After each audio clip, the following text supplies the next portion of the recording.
ꯅꯨꯡꯁꯤꯕꯤꯗꯨꯅ Manipur entertainment ꯆꯦꯅꯦꯜꯕꯨ subscribe ꯑꯃꯁꯨꯡ like ꯇꯧꯕꯤꯔꯝꯃꯨ꯫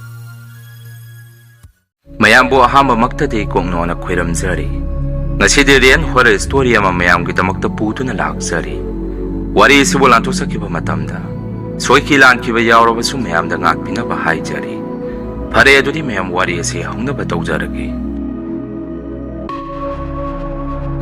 ꯑꯩꯒꯤ ꯃꯤꯡ ꯔꯤꯕꯦꯁ ꯀꯧꯖꯩ꯫ ꯋꯥꯔꯤ ꯑꯁꯤ ꯉꯁꯤꯗꯒꯤ ꯆꯍꯤ 5ꯒꯤ ꯃꯃꯥꯡꯗ ꯏꯁꯥꯗ ꯊꯣꯛꯈꯤꯕ ꯊꯦꯡꯅꯈꯤꯕ ꯀꯤꯔꯕ ꯋꯥꯔꯤ ꯑꯃꯅꯤ꯫ ꯇꯁꯦꯡꯅ ꯍꯥꯏꯔꯕꯗ ꯑꯩ ꯏꯁꯥꯃꯛ ꯏꯁꯤꯡ ꯊꯥꯕ ꯆꯠꯄ ꯃꯤꯁꯛ ꯑꯃꯅꯤ꯫ ꯃꯃꯥꯡꯈꯩꯗꯤ ꯑꯩꯅ ꯏꯁꯤꯡ ꯄꯤꯔꯝꯕ ꯖꯒꯥ ꯑꯁꯤ ꯑꯩꯈꯣꯏ ꯂꯩꯀꯥꯏꯗ ꯑꯗꯨꯝ ꯄꯤꯔꯝꯕꯅꯤ꯫ ꯅꯣꯡ ꯐꯥꯗꯣꯛꯅ ꯈꯔ ꯂꯥꯞꯅ ꯑꯗꯨꯝ ꯈꯪꯅ ꯆꯥꯅꯕꯒꯤ ꯏꯁꯤꯡ ꯊꯥꯕꯤꯌꯨ ꯍꯥꯏꯔꯛꯄꯗ ꯆꯠꯄꯁꯨ ꯑꯗꯨꯝ ꯌꯥꯎꯏ꯫ ꯃꯇꯝꯒꯤ ꯃꯇꯨꯡ ꯏꯟꯅ ꯍꯧꯖꯤꯛꯇꯤ ꯊꯕꯛ ꯏꯪꯈꯥꯡꯁꯨ ꯀꯌꯥ ꯁꯨꯐꯝ ꯅꯣꯝꯐꯝ ꯂꯩꯅꯔꯛꯇꯕꯗꯒꯤ ꯑꯅꯝꯕꯅ ꯃꯤꯁꯤꯡꯁꯦ ꯒꯥꯔꯤ ꯑꯃ ꯂꯩꯅꯔꯒ ꯏꯁꯤꯡ ꯊꯥꯕ ꯌꯣꯟꯕ ꯆꯠꯄ ꯍꯧꯅꯔꯝꯃꯤ꯫ ꯃꯗꯨꯅ ꯂꯩꯀꯥꯏ ꯑꯃꯗꯒꯤ ꯏꯁꯤꯡꯒꯤ ꯀꯣꯟꯇꯦꯛ ꯂꯧꯕꯁꯤ ꯈꯔ ꯋꯥꯔꯝꯃꯤ꯫ ꯈꯤꯇꯪ ꯊꯦꯡꯅ ꯌꯨꯝ ꯑꯃꯗ ꯏꯁꯤꯡ ꯊꯥꯔꯨꯏ꯫ ꯌꯨꯝꯕꯨ ꯑꯗꯨꯅ ꯐꯣꯟ ꯄꯥꯏꯗꯦ ꯊꯦꯡꯅ ꯄꯨꯔꯛꯏ ꯅꯨꯡꯉꯥꯏꯇꯦ ꯍꯥꯏꯗꯅ ꯅꯣꯡꯉꯥꯜꯂꯒ ꯑꯇꯣꯞꯄ ꯃꯤ ꯑꯃ ꯍꯦꯛꯇ ꯁꯤꯟꯈꯤꯕ ꯃꯇꯧ ꯀꯌꯥꯁꯤ ꯇꯧꯔꯝꯃꯤ꯫ ꯐꯅ ꯑꯗꯨꯝꯅ ꯇꯧꯖꯔꯕꯁꯨ ꯑꯩꯈꯣꯏ ꯂꯩꯀꯥꯏꯗ ꯑꯩꯒꯤ ꯏꯁꯤꯡ ꯊꯥꯐꯝ ꯑꯩꯒꯤ ꯏꯁꯤꯡꯗꯨꯕꯨ ꯂꯧꯕꯤꯅꯕ ꯃꯤꯗꯤ ꯑꯗꯨꯝ ꯃꯔꯥꯡ ꯀꯥꯏꯅ ꯂꯩꯔꯝꯃꯤ꯫ ꯃꯇꯝ ꯈꯔꯒꯤ ꯃꯇꯨꯡꯗꯗꯤ ꯑꯩꯒꯤ ꯗꯥꯎ ꯌꯥꯔꯛꯇꯕꯗꯒꯤ ꯒꯥꯔꯤꯗꯨ ꯌꯥꯔꯛꯈꯤꯗꯦ꯫ ꯃꯗꯨꯅ ꯋꯥꯛꯁꯣꯞ ꯑꯃꯗ ꯁꯦꯝꯅꯕ ꯊꯝꯕꯗ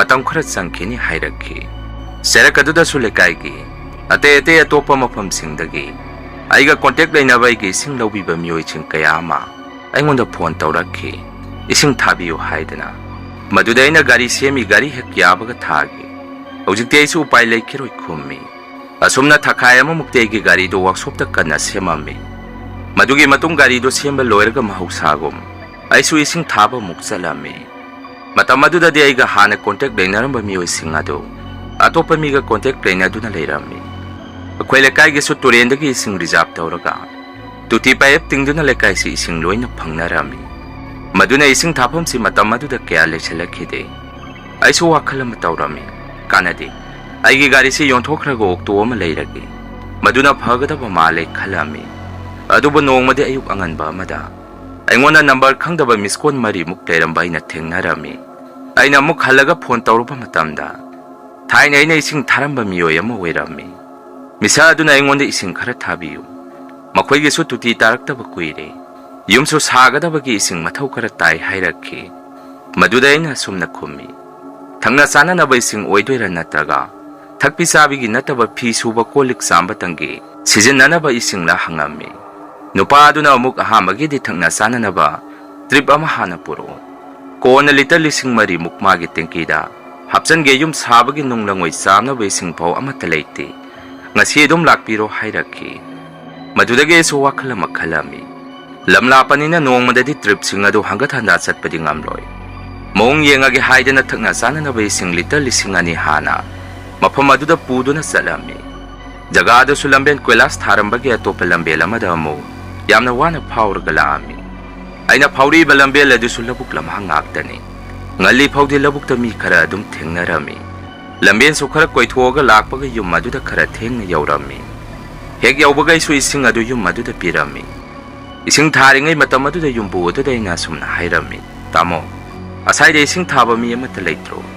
ꯑꯩꯈꯣꯏ ꯁꯣꯝꯗꯗꯤ ꯌꯨꯝꯊꯣꯡ ꯈꯨꯗꯤꯡꯒꯤ ꯏꯁꯤꯡ ꯒꯥꯔꯤ ꯑꯃꯃꯝ ꯂꯣꯏꯅ ꯊꯝꯅꯔꯦ ꯍꯥꯏꯔꯝꯃꯤ꯫ ꯑꯩꯒꯤ ꯋꯥꯐꯝ ꯑꯗꯨꯗ ꯌꯨꯝꯕꯨ ꯑꯗꯨꯅ ꯑꯃꯨꯛ ꯁꯨꯝꯅ ꯈꯨꯝꯃꯛꯏ, ꯀꯌꯥ ꯂꯩꯇꯦ, ꯃꯔꯝꯗꯤ ꯍꯟꯗꯛꯇꯅꯤ ꯑꯩꯅ ꯂꯩꯔꯤꯕ ꯃꯐꯝ ꯑꯁꯤ ꯏꯁꯤꯡ ꯋꯥꯔꯤꯕꯁꯤ꯫ ꯃꯃꯥꯡꯗꯗꯤ ꯇꯨꯇꯤ ꯇꯥꯕꯅꯤꯅ ꯏꯁꯤꯡ ꯃꯔꯥꯡ ꯀꯥꯏ꯫ ꯅꯈꯣꯏꯒꯨꯝꯕ ꯑꯉꯥꯡ ꯑꯃꯁꯨ ꯂꯩ ꯑꯩꯈꯣꯏ ꯂꯩꯀꯥꯏꯁꯤꯗ, ꯑꯗꯣ ꯍꯧꯖꯤꯛꯀꯤ ꯑꯉꯥꯡꯗꯨꯗꯤ ꯉꯥꯡꯅꯕ ꯈꯔ ꯋꯥꯏ, ꯃꯤꯒꯤ ꯆꯠꯂꯤ ꯍꯥꯏꯗꯅ ꯅꯨꯃꯤꯗꯥꯡ ꯊꯦꯡꯉꯒ ꯍꯦꯛꯇ ꯄꯨꯔꯛꯏ꯫ ꯃꯗꯨꯅ ꯑꯩꯅ ꯅꯨꯡꯉꯥꯏꯇꯦ ꯍꯥꯏꯗꯅ ꯅꯪꯒꯁꯨ ꯍꯥꯟꯅ ꯁꯨꯝ ꯂꯧꯅꯈꯤꯕꯗꯨꯗ ꯑꯩꯅ ꯅꯪ ꯀꯧꯔꯛꯄꯅꯤ꯫ ꯑꯗꯨ ꯅꯪ ꯁꯤꯒꯤꯁꯤ ꯂꯣꯏꯔꯒ ꯑꯩꯒꯤ ꯇꯦꯡꯀꯤꯗ ꯊꯥꯖꯅꯕ ꯏꯁꯤꯡ ꯑꯗꯨꯁꯨ ꯉꯁꯤ ꯑꯗꯨꯝ ꯄꯨꯕꯤꯔꯛꯑꯣ ꯍꯥꯏꯔꯛꯈꯤ꯫ ꯑꯩꯅ ꯑꯃꯨꯛ ꯌꯦꯡꯁꯤ ꯇꯥꯃꯣ, ꯂꯝꯕꯦꯟꯁꯨ ꯀꯣꯏꯂꯥꯁ ꯊꯥꯍꯧꯔꯤ, ꯑꯗꯨꯅ ꯁꯣꯔꯣꯛꯇꯣ ꯆꯠꯄ ꯌꯥꯗꯦ, ꯃꯅꯤꯡꯗꯒꯤ ꯀꯣꯏꯔꯒ ꯂꯥꯛꯄꯅꯤ, ꯊꯦꯡꯉꯒꯗꯤ ꯑꯩꯁꯨ ꯉꯝꯒꯗꯕ ꯃꯥꯟꯗꯦ, ꯑꯥꯗꯁꯨ ꯏꯁꯤꯡ ꯂꯧꯕꯒꯤ ꯀ꯭ꯌꯨꯃꯨꯛ ꯂꯦꯡꯗꯣꯏꯅꯦ ꯍꯥꯏꯔꯝꯃꯤ꯫ ꯌꯨꯝꯕꯨ ꯑꯗꯨꯅ ꯑꯃꯨꯛ ꯍꯣꯏ, ꯅꯪꯅ ꯃꯑꯣꯡ ꯌꯦꯡꯉꯨ, ꯍꯣꯔꯦꯟ ꯊꯦꯡꯉꯁꯨ ꯊꯦꯡꯅ ꯂꯥꯛꯄ ꯌꯥꯔꯒꯅ ꯑꯗꯨꯝ ꯂꯥꯛꯑꯣ ꯍꯥꯏꯔꯛꯈꯤ꯫ ꯃꯁꯤꯒꯤ ꯃꯇꯨꯡ ꯑꯍꯥꯟꯕ ꯑꯩꯅ ꯄꯨꯔꯛꯄ ꯏꯁꯤꯡ ꯇ꯭ꯔꯤꯞ ꯑꯗꯨ ꯊꯥꯔꯝꯃꯒ ꯑꯩꯁꯨ ꯑꯃꯨꯛ ꯍꯜꯂꯛꯑꯝꯃꯤ꯫ ꯃꯇꯝ ꯑꯗꯨꯗ ꯑꯩꯅ ꯂꯥꯛꯈꯤꯕ ꯂꯝꯕꯦꯜ ꯑꯗꯨꯗ ꯒꯥꯔꯤ ꯁꯨꯝ ꯊꯧꯔꯛꯄꯗ ꯂꯝꯍꯥꯡ ꯑꯗꯥꯏꯗ ꯏꯈꯪ ꯈꯪꯍꯧꯗꯅ ꯑꯁꯥꯕ ꯅꯨꯡꯁꯤꯠ ꯑꯃ ꯁꯠ ꯂꯥꯎꯅ ꯑꯩꯒꯤ ꯒꯥꯔꯤ ꯃꯅꯨꯡꯗ ꯍꯨꯝꯖꯤꯜꯂꯛꯈꯤ꯫ ꯉꯥꯏꯍꯥꯛꯇꯨꯗ ꯑꯩꯁꯨ ꯚꯥꯞ ꯑꯣꯏꯔꯨꯗꯦ, ꯅꯨꯡꯊꯤꯟ ꯅꯨꯃꯤꯠꯀ ꯆꯞ ꯌꯨꯡꯕꯒ ꯃꯝꯕꯁꯨ ꯅꯠꯇꯦ ꯈꯟꯗꯨꯅ ꯑꯩꯒꯤ ꯊꯧꯐꯝ ꯊꯣꯛꯄ ꯒꯥꯔꯤꯗꯨ ꯑꯗꯨꯝ ꯊꯧꯔꯝꯃꯤ꯫ Lambel adusu kharaga fattabaga gari su yamna kanna thauba yaramde. Ngahakki matungdadi Kenen drain oina challaga nakan-nakandana mi phampham jaga ama leirammi. Mafam jaga adu hek yorokpadagi gari ki maningi sakasi tire puncture oibagi mongda makhola maina tarakki. Madudagi isu wakhanda sumna khalami. Amuk tauredam. Lamben sigi mong matau magne. Asumna isu gari do khamaga kumtharami. Aina gari dagi hek kumtharakpada. Aigi gari maning adomda angang ama leibadang naina urakki. Maduda isu mafam adagi angang sing oirini khalami. Adubo aina sangda sangsaluba matamdadi angakpani. Manag adayda mi mata leiramkhide. Numitsu sab yungbagi matang koktonda nungsa yak-yak laungna sarami. Madupho isu kaya tudong na henba wakan khalamde. Paktharaga maninggi tayar adu check taurami. Mata maduda su angakpani. Gari gi tayar adu su kari mata taurangkhide. Mataw kaya sida isu wakhalama khalami. Karino ngasi ingonda taurisibo. Sige lambien sibo kari leibazano. Karino may tawtawi. Mi su kaya isa sate. Ang amay na ngasay ukibado na karayda sa krabazano. Kanade numit ka sab yung basida laitin wera magadi paraktani ay sa lahurage. Asum na iso gari do tauraga mapamado dagi tu na lanthoraki. Yung mehek yawag sway isa se karino may tawtawrami. Imana sway ngonda tingi saksato. Ngayak potaraga muksalo hayraki. Maduday na imada sum na hayrami. Ima, ngasi numisi ay lambela mapawraga lakpada. Karino matengnari. Ang apikpa masumita uki. Yenguraga na kanaso leiramkhide. Numitsu chap yung bamatamni. Adubo lai oy bazaro hayrami. Aigi wapam atuda imana mo sumna kumaki. Wayramoyda nangi wakan na wayramgani. Sakchat hoga salo tabakdo. Ima sumaningde insang kara hulukige hayramdo na sangki. Ay susahik topaga mo isinggi kiw leyang badut salami. Imana ba sing lawminaba kanggo sing aduda su. Ay nawari tamamin. Ngasay na lambela malalagalakpada. Angang masama mita uki. Yenguraga na kanamata leiramde hayrami. Aigi wapam aduda ko ising lawminaba halaman na sumna hayraki. Inaw, nang natingnari hayriba lambiendo. Ay sumaruk-maruk da ising taba satpada. Mapamdo pawraga sali. Adugi lambiendo karino may tawtawdro. Ay ginamog mapamdo hek yawbaga. Gari yarak yawkre. Mi kauraga gari do singhanbani. Adubo anga pamatawa mada. Dagado karak kitang lanthorok baga. Aigi gari do masama tomda mukyajari. Madudagi iso tanda na amuk hana mapamdo lalaga satre. Nang susaluno hayraki. Ahaladugi wari do taraba matong. Ay suwa kalama kalami. Kanade mapamadom da amuk hana satpiyade. Ngasibo di ngasi oikre. Salaroy hayda na iso kalami. Numito ay na adom da ising taruba ahaladusu. Pon manang toksalaki. Ngayak to wala baso lakpiyo hayda na. Maduday na sumna hayrami. Ay isinggi kontek yam na lady. Atopa mayeng biro ay lakpa sangaroy hayrami. Ahalado na mong nga sinatrabaso hayeng wayraga sulakpiyo haydana. Ay ngonda hayjaman badagi. Ay namuk pare tamo. Hayeng gumayeng nga si. Lambendo suka na siya mauri. Ay yaraga di hayeng do mong gengage hayrami. Ko na kanda kanjaluraga su tay na dagi. Ay ngonda gi ising lawami ni kando na. Isada nung wayraktaba masu pawrami. Numito di ay sumapamadom da salam kide. Ate ito pamapam singdoy na ising pibat salami. Ay na yung dahalak pamatamda su. Ay gigari maningda nga say mamangdo ukiba angang do. Lepagalayang kataboy da ningami. Wakanda sum akiba mapawrami. Numito giyahing adu da su.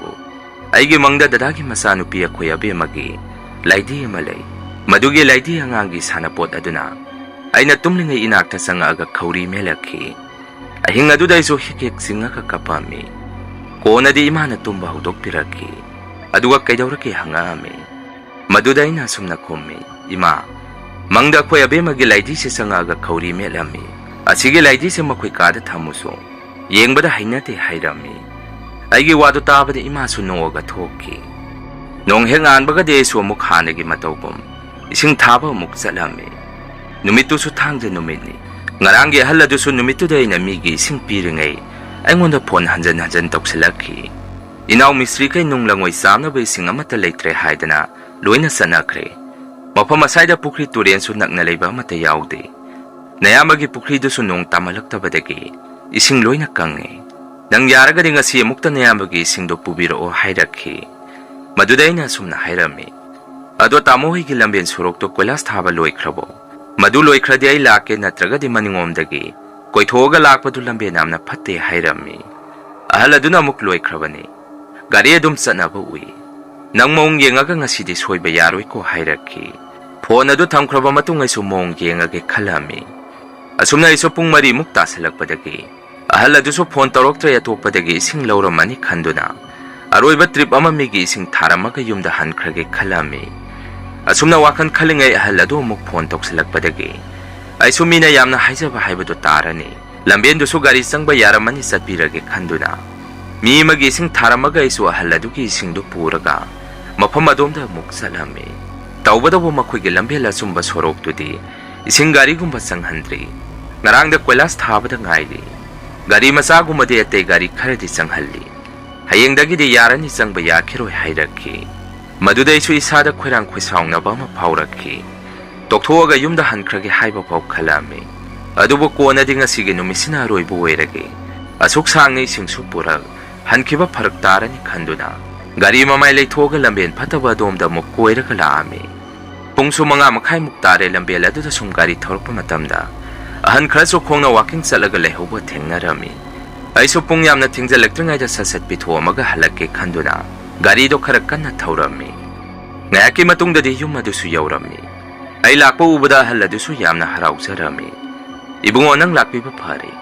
Nayamba su upay leite taubani. Yenguto nayambagi yumsi ising phangdabadagi.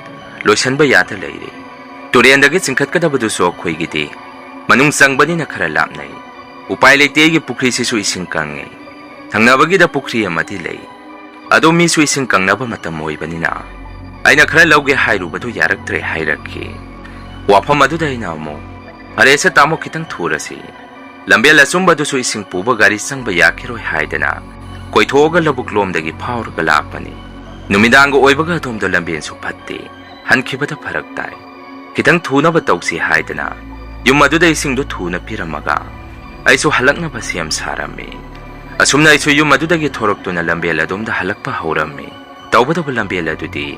Mi mata chatpa thengnaram kidi. Pungsu putheng thengba haibada oidri. Numidangi pung taret khara helakpada ngairi. Ngayaki matungdadi angakpani. Aigi gari mamangda haudong ngarang biyama. Satlaw na lalaga labuk leiriba domda sensenki. Haudong aduso aigi gari na thengge kitang dangay. Aisu lambien dugi moong matawduga. Isada sway law na gari do khara kalap na dom thawrami. Ngayaki matungdadi angang masagumba ama. Aigi gari mamangda phalaw na chungaga satkibadawna. Aigi mitta uraki. Maduhek urubadagi ay suki do nakana laurami. Gari ge horon supine pina gari do kana thawrami. Aigi gari maningda yauriba syntax makumadusu. Makada tahoki. Madupo ay kariso kalamde lambela sidadi. Lanthoge khandu na isu kana yang na thawrami. Ngayaki matungdadi karigumba posaka maigi gari na.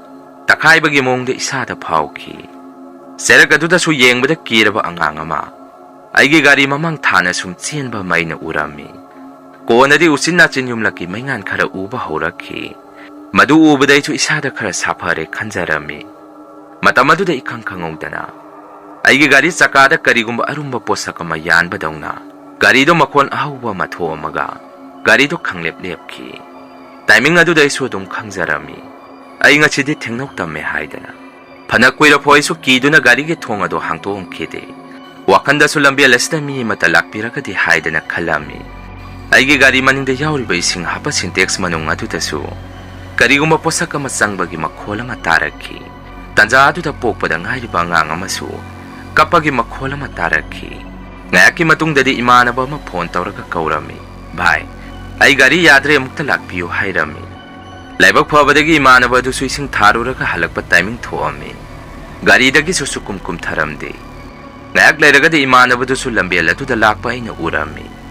Matamadu daigi gari maningda sasan gumama. Sumsat kibagi makhola mataraki. Koonadi usin nachin imanabadu yaurakpadagi. Aisu gari dagi kumtharami. Aduga aigi gari do magay ka punna yengminaraba matung. Hanjan start tawbada koonadi yamna wana start hauraki. Madudagi ay namang tharaga imanabadu na tungda thawalagduna. Mapam do lanthoraki. Koona mapam saba jaga ama yengdo na dukalama ki mapada. Gari khamaga imanabadugi surup masay malaybirami. Thokiba thawdoktugi matangda ay na mangonda wari tamami. Dukan mapu doon na sumapam jaga do tay na angang asipa pumpamoy rambani. Nakhoi athengbadadi jagadu lalaga chatlunu. Luhongbada phau lambendo ahal lamansingna lalaga chatpa tahoide hainai hairakhi. Aisu numit adudagi amuk hana mafamdo lalaga chatkidre. Masini mayam ngasigi rian horror story. Mathangi warida mayam punamuk thengnarasi. Ngasigidi mayamdagi kainanaba bidai lawjari.